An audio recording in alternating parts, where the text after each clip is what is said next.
Holy fuck. They actually did it. They really fucking brought Metal Gear back, baby. Who's fucking hyped with me? Because I am. There it is, baby. Metal Gear Solid EATER. This is goes out to all the OG gamers, all the motherfuckers who really are really OG gamers. You know what I'm saying? Really played this shit. Let's get it, baby. Let me just say, Metal Gear, fucking one of the greatest series ever. You know it. Snake versus Monkey. Who the fuck is that? It's a new game, baby. I'm playing the Metal Gear series for the first time. What? I like everything. Every fucking thing. Let's go, baby. I want to play the modern action game controls. Yeah, we're gonna go modern, because you know what I'm saying? It's a new day, baby. It's a new age. Let's get it, baby.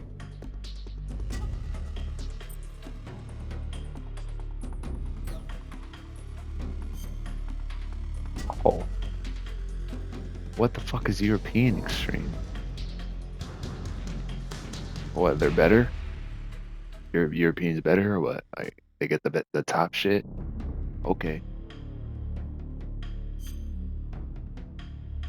View all tips? No. Important tips only. Pop-up tips.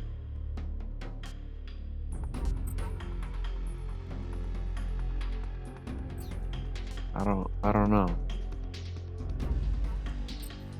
Sure. Let's get it. I ain't worried about it. After the end of World War II, the I'm world was sorry. split into two, East and West. This marked the beginning of the era called the Cold War.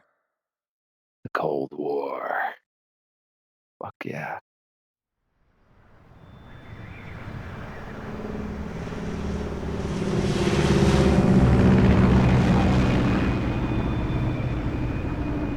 I'm so fucking excited.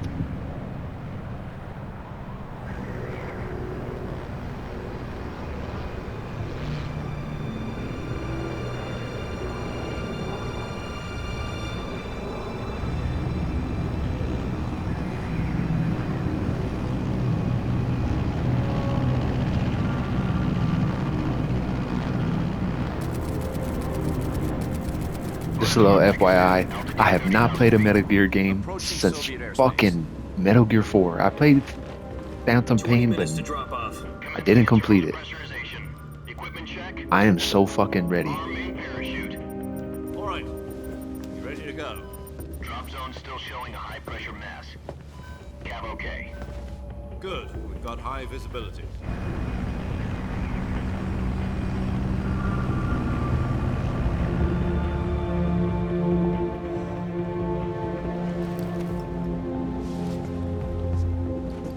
Put out that cigar. Connecting oxygen hose to interior connector. Put on your mask.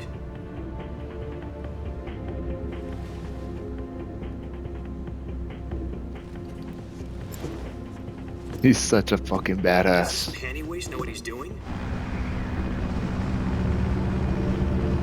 Approaching release point. 10 minutes to drop off. Hey, are you deaf? He said put out the cigar and put on your mask. Ooh. Fucking flick of the wrist, baby.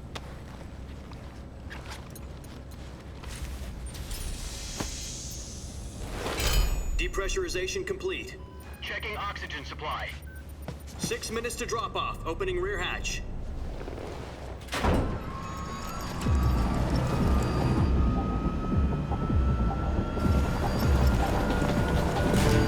Sunrise.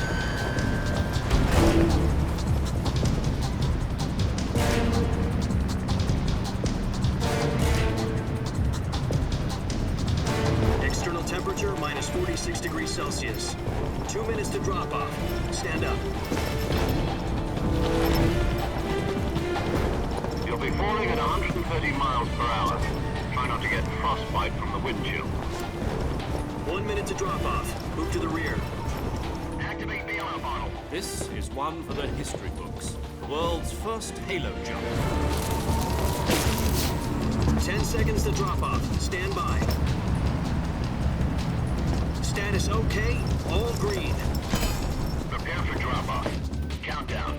5, 4, 3, 2, 1. Spread your wings And fly. God be with you. Let's get it, baby. Hey.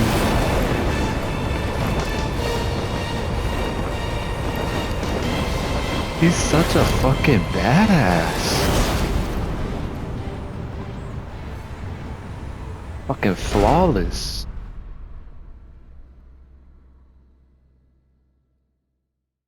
Jack, I've got some important news.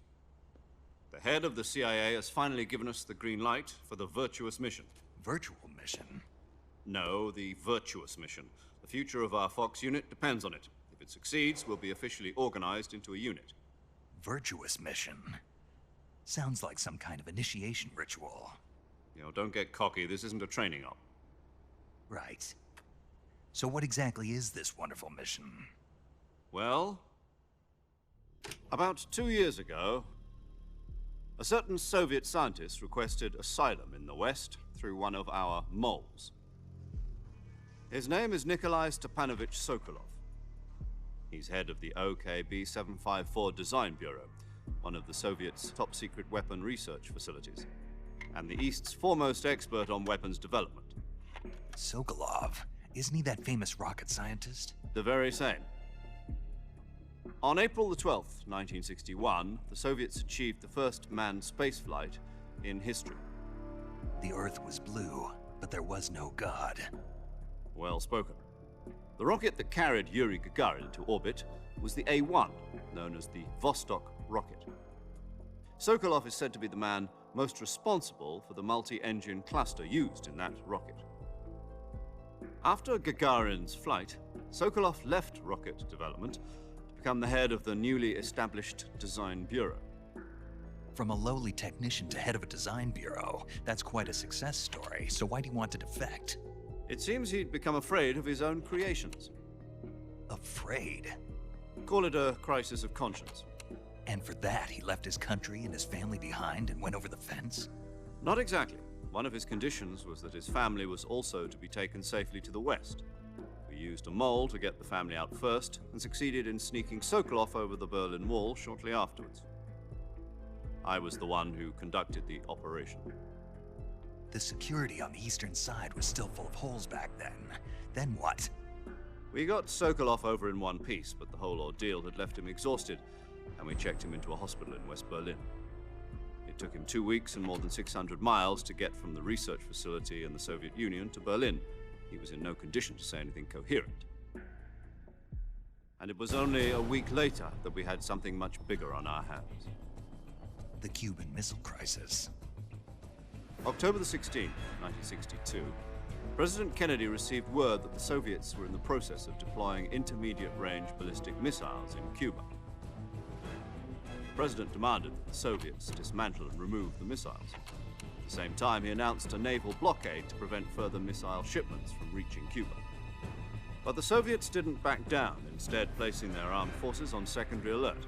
Soviet transport ships carrying missiles continued on course towards Cuba. US and Soviet forces went on alert for an all-out nuclear war. Frantic negotiations were conducted through the UN's Emergency Security Council and unofficial channels to end the hair-trigger standoff. Finally, on October the 28th, the Soviet Union agreed to remove its missiles from Cuba, and so the world avoided a nuclear holocaust. But in order to get the Soviets to pull their missiles out, we had to make a deal. You mean the one where the US agreed to remove its IRBMs from Turkey? No. The Jupiter IRBMs deployed in Turkey were obsolete, and we were going to get rid of them anyway. They had no strategic value whatsoever to either the US or the Russians. The Turkey deal was a ruse. a cover story that was fed to the other intelligence agencies around the world. So what did the Russians really want? Sokolov. They wanted us to return Sokolov. You mean the Soviets pulled out of Cuba just to get their hands on Sokolov? That's right. What the hell was he working on? At the time, we had no idea. We were running out of time. It was either give up Sokolov or risk full-scale nuclear war. In the end, we had no choice. President Kennedy gave in to Khrushchev's demand. The next day, I got Sokolov out of the hospital, handed him over to agents on the eastern side. Sokolov kept on screaming, "Save me," until he disappeared from my sight. Then, a month ago, we received some new information from one of our moles. About Sokolov? Yes. He was taken back to the research facility and forced to continue working on the weapon in question under KGB supervision. What's more, it's on the verge of completion. So what kind of weapon is it? Something to do with space rockets? No, missiles. Same technology. I guess you're right. We don't know the details, but it appears to be a new kind of nuclear device. For half a year now, the Soviets have been conducting frequent nuclear tests at Semipalatinsk. Something to do with the weapon, I assume. We're talking about a secret weapon so big that Khrushchev was ready to pull out of Cuba to get it back. Is Sokolov still in the facility? No. According to our intelligence, he's in Selino-Yarsk, a place in the mountains about 3 miles to the west that's known as the Virgin Cliffs. The Virgin Cliffs. Nice name for a virtuous mission. They moved him there just recently. Why? Apparently, they're conducting a field test of the weapon, but it's our best chance to get him back. This mission would never have been possible if he was still in the research facility. This is our last chance. Sokolov must have known that too when he contacted us.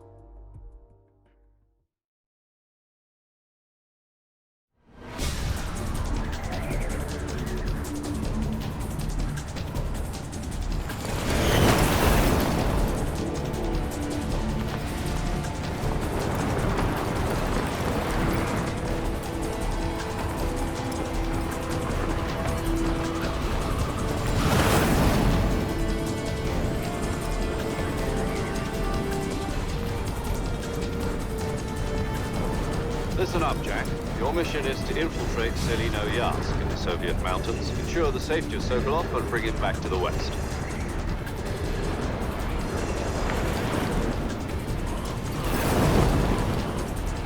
If we don't get Sokolov back before that weapon is complete, we'll be facing a major crisis.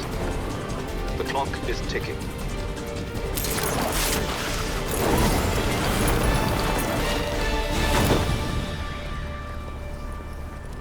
Once we've confirmed the rescue of Sokolov, stand by at the recovery point. A recovery balloon will be dropped at that point. Helium will be pumped into the balloon to inflate it. The process takes about 20 minutes. Once it's complete, the gunship's arm will latch onto the balloon and pull it up. The Fulton surface-to-air recovery system. I'm familiar with the theory. Take it easy. It's been combat-proven. Do you think Sokolov is up to it? The shock will be less than during a parachute jump, and the arm can handle up to 500 pounds. So you're planning on going over the border in a single combat Talon? She's equipped with 2 6-barrel 20mm Vulcan cannons, as well as 2 40mm machine guns. Sounds like she could hold her own against a battalion of tanks. Even with the fuel in the reserve tank, we're facing a 4-hour time limit. If all goes well, it shouldn't take more than a few hours. Home in time for dinner. But if anything goes wrong, you'll be eating dinner, breakfast, and all the rest of your meals in the jungle.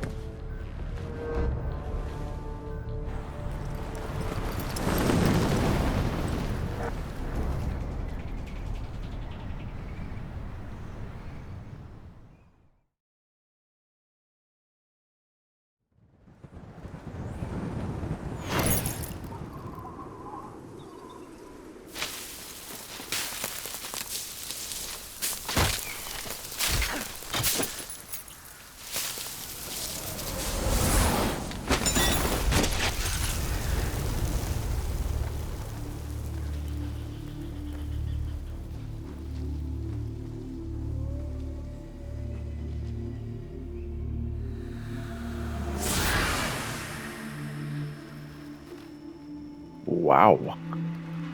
Well, let's do this thing.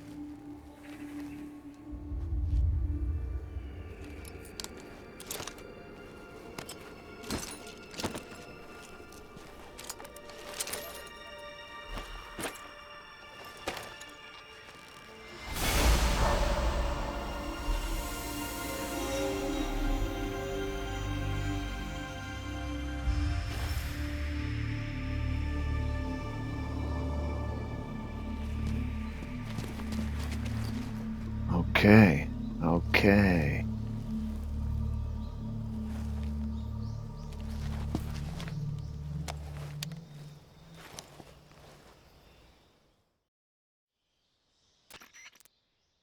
Do you copy? You're already in enemy territory, and somebody might be listening in. From here on out, we'll be using code names to refer to each other. Your code name for this mission will be Naked Snake. I'll be referring to you as Snake from now on. You're not to mention your real name. Snake? What, you don't like snakes? What do you mean? Well, you've eaten one before, haven't you? In survival training? I'm glad to hear that. I don't know if I'd ever order one in a restaurant, but... Be careful, you might not have a choice. What about you, Major? What should I call you? Let's see. I'll be Tom. Call me Major Tom. This will be a sneaking mission. You must not be seen by the enemy. You must leave no trace of your presence. Is that clear? This kind of infiltration is the Fox unit's speciality. In other words, weapons and equipment are procured on site. That goes for food as well. You're completely naked, just as your name implies. Great. Now I see why you asked me if I like snakes. I suppose calling me Snake was your idea of a joke, too. No, there's a good reason for that. I'll tell you later when the time is right. Gotcha. Getting back to the subject, how exactly am I supposed to feed myself? You've been issued a knife and a tranquilizer gun. Use them to hunt for food. You'll also find some medical supplies in your backpack. Yeah, about the backpack. I lost it in a tree on the way down. I see. Well, you'd better go back and get it then. You know where it is? No problem. I can see it from here. It's stuck on a branch. To climb a tree, stand in front of a tree that's covered in ivy and press the action button. I'll be monitoring your progress over the radio. We can't risk violating Soviet airspace, but I'll be in the gunship. My frequency is 140.85. I'll give you a call if I need to talk to you. If you need to talk to me, use the send function. Okay, Snake, go get your backpack.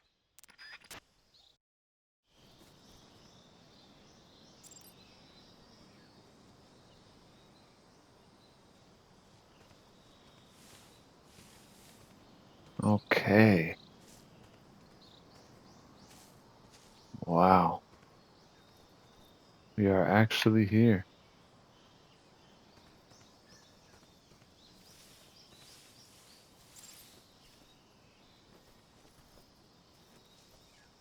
Okay. You know what? I was told we're able to change ready weapon.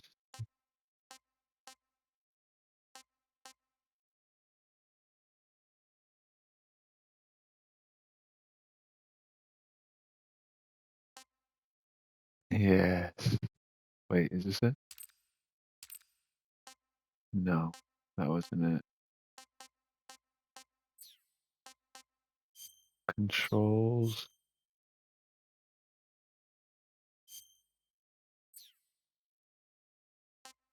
Where is it at?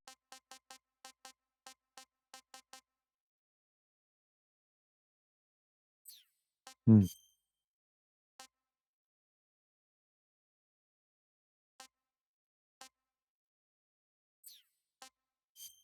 Game, playstyle. No, display, H. Okay. I think, no, that's not it either. This is the new style? Original. New. Yeah, I like the original.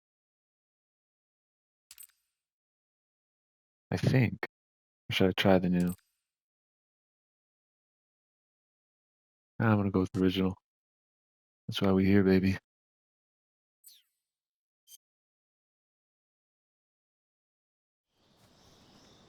Okay, here we go. Sorry for the inconvenience.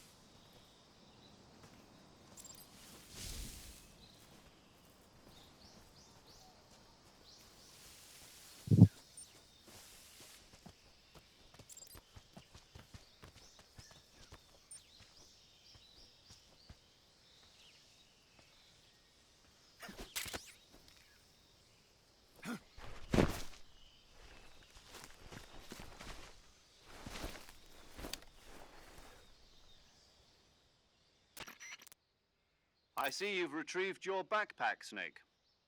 To equip a weapon, it's necessary to take it out of your backpack. In the survival viewer, choose Weapon from the backpack. Your available weapons will be displayed in a list on the screen. From that list, choose the weapon you want to equip and press the Enter button. For other equipped items, just do the same thing from Item. Got it. Use the survival viewer backpack. Yep, that's right. Survival is fundamental to this mission. After you've been out in the field for a while, your stamina will start to drop. If your stamina gets too low, it'll affect your performance. You won't be able to shoot accurately, for example, and your wounds won't heal as smoothly. Keep an eye on your stamina so you don't run out. To recover lost stamina, you can hunt for local flora and fauna. You can use either your tranquilizer gun or your knife to hunt. My only weapon is a Mark 22 Hush Puppy tranquilizer gun? That's right. It's been fitted with its own suppressor. However, the suppressor will deteriorate every time you fire. Once its durability reaches 0, the noise suppression effect will be gone. So don't get too trigger happy with it. The suppressor's durability is shown in the icon. Any weapons and equipment beyond what you're carrying now, you'll have to find as you go. I have to find my own weapons and equipment? Whose crazy idea was this anyway? Solo covert actions are standard Fox operating procedure. You can't leave any traces of your presence. No weapons, equipment, footprints, sweat, or bodily wastes. The same goes for bullets and cartridges, too. Your presence in enemy territory is already a violation of international conventions of warfare. There aren't supposed to be any American soldiers in Russia. It could spark an international incident. You can't let anyone see you. You can't let the enemy know you're there. This is a stealth mission. You're a ghost, Snake, in every sense of the word. And there'll be no rescue if you're captured. The military and US government will deny any involvement in the affair. Then I'll just have to take care of myself, huh? I'm afraid so. You've been given a fake death pill for that purpose. SIS guidelines stipulate that soldiers on covert ops like this one be issued a potassium cyanide capsule. Tape it to your body so you can take it when you need to. How generous of you. Use it if you're taken prisoner by the enemy. It'll send you into a state of false death for a short time. Fooling them into thinking that I'm really dead. So, how do I come back to life? Just take the revival pill. You mean that thing they put in my tooth before the mission? That's the one. But be careful. If you remain in a state of false death for too long, nothing will be able to bring you back. Remember that. I'll keep it in mind. You said this was a solo mission, right? Right. I guess that means I can't count on any reinforcements. Correct. The mission rests entirely in your hands. A real one-man army. Relax. There's a support team ready to back you up over the radio. Who? I'll introduce them to you. This time, survival is of utmost importance. The first member of the support team will be in charge of monitoring your physical condition, acting as a medic, so to speak, as well as recording your mission data. She's a member of Fox as well, and she's here on the gunship with me. She. Hello, Snake. I'm paramedic. Nice to meet you. Paramedic. As in a medic who comes in by parachute. Aren't you going to tell me your real name? Are you going to tell me yours, Mr. Snake? My name, huh? It's John Doe. And they call you Jack for short. You're a regular Captain Nemo. A name means nothing on the battlefield. After a week, no one has a name. What's your name? Jane Doe. Very funny. I wasn't joking, but I'll tell you my name only if you manage to make it back alive. My frequency is 145.73. She's also in charge of recording your mission data. Whenever you want to save, send a message over the reserved save frequency, 140.96. So saving lets me record my mission data. That's right. It also records the state of your health. Good to know. There's one more person I want to introduce you to, Snake. Huh? Speaking of snakes, you remember the boss, don't you? A legendary soldier and your mentor. Actually, it was the boss that got the DCI's authorization in the first place. She's going to be serving as Fox's mission advisor. The boss is? She also helped me plan this mission. She and I were at SAS together. Jack, is that you? How many years has it been? Boss? That's right. It's me. Talk to me. Let me hear your voice. It's been 5 years, 72 days, and 18 hours. You've lost weight. You can tell just by the sound of my voice. Of course I can. I know all about you. Really? Well, I don't know anything about you. What's that supposed to mean? Why'd you disappear on me all of a sudden? I was on a top secret mission. You didn't need me anymore. But there were still so many things I wanted you to teach me. No, I taught you everything you needed to know about fighting techniques. I taught you all I could. The rest you needed to learn on your own. Techniques, sure, but what about how to think like a soldier? How to think like a soldier? I can't teach you that. A soldier needs to be strong in spirit, body, and technique. And the only thing you can learn from someone else is technique. In fact, technique doesn't even matter. What's most important is spirit. Spirit and body are like two sides of a single coin. They're the same thing. I can't teach you how to think. You'll just have to figure it out for yourself. Listen to me, Jack. Just because soldiers are on the same side right now doesn't mean they always will be. Having personal feelings about your comrades is one of the worst sins you can commit. Politics determine who you face on the battlefield. And politics are a living thing. They change along with the times. Yesterday's good might be tomorrow's evil. Is that why you abandoned me? No, it had nothing to do with you. I already told you, Jack. I was on a top secret mission. A soldier has to follow whatever orders he's given. It's not his place to question why. But you're looking for a reason to fight. You're a natural-born fighter, but you're not quite a soldier. A soldier is a political tool, nothing more. That's doubly true if he's a career soldier. Right and wrong have no place in his mission. He has no enemies and no friends. Only the mission. You follow the orders you're given. That's what being a soldier is. I do whatever I have to get the job done. I don't think about politics. That's not the same thing. Sooner or later, your conscience is going to bother you. In the end, you have to choose whether you're going to live as a soldier or just another man with a gun. There's a saying in the Orient, loyalty to the end. Do you know what it means? Being patriotic. It means devoting yourself to your country.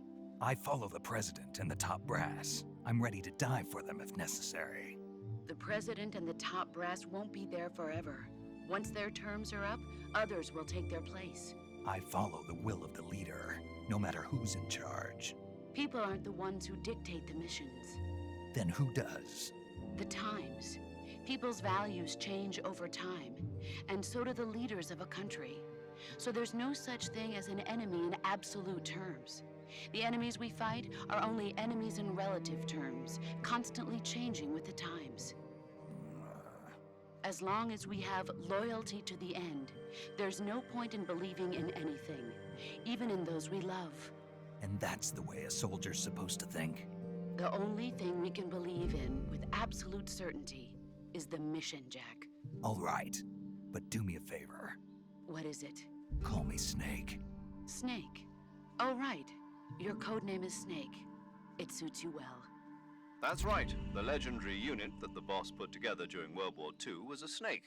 The Cobra unit, a group of heroes that brought the war to an end and saved the world.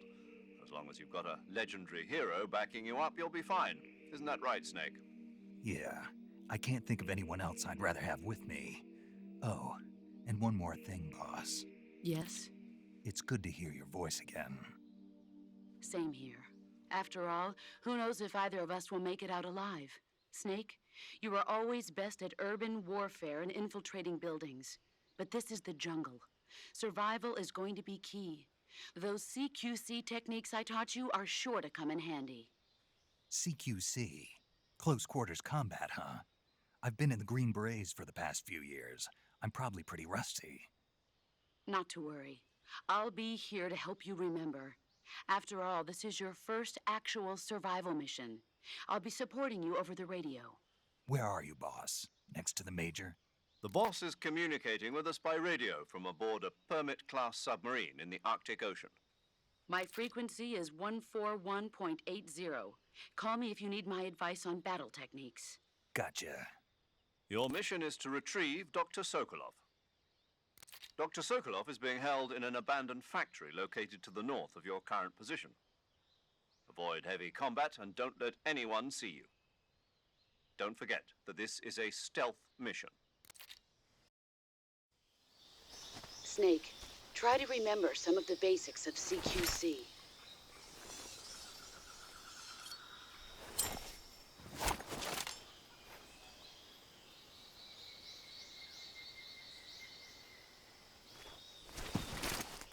Commencing virtuous mission now.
Okay. We see what must be done.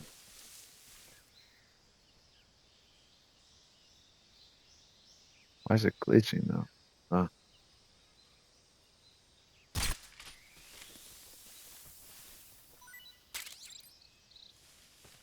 Can I keep it?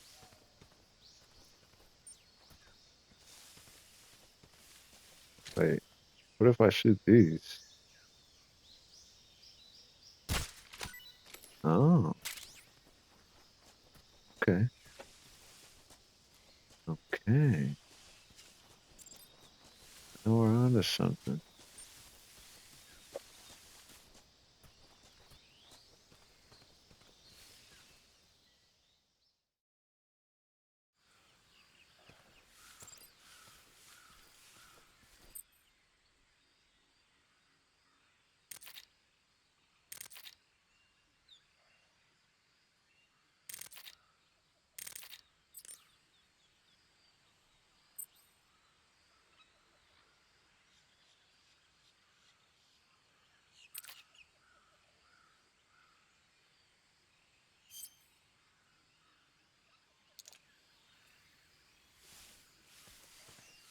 I don't think I need to talk to anyone, but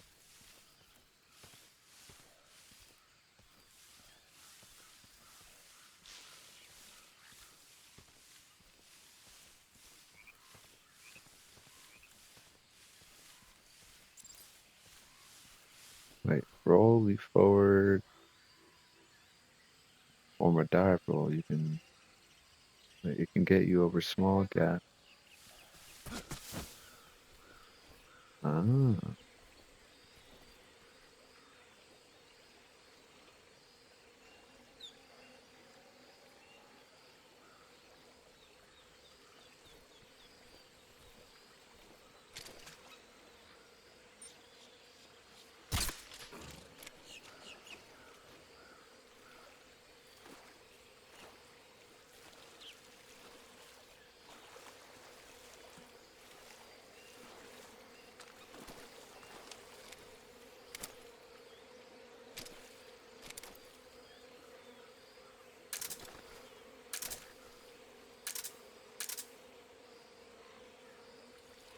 I just realized I don't know how to use my knife.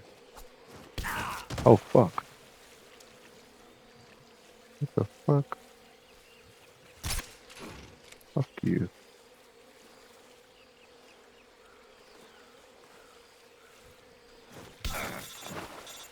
No way. Snake, do you read? Snake! Major. Snake, are you all right? Yeah, I'm okay. You're far from okay. Look at your life gauge. You're on your last leg. No, I can still... See? Snake, this is a solo sneaking mission. Do you know what that means? Yeah. No, you don't. Huh? It means there's no backup, no cavalry. If you're taken out, nobody is there to take your place. Pull out for now and recuperate. Find a hiding place and get some rest. Your life gauge will gradually recover with time. But the speed of your life gauge recovery depends on the level of your stamina gauge. So get plenty to eat, then get some rest. You hear me? Do you hear me? I hear you.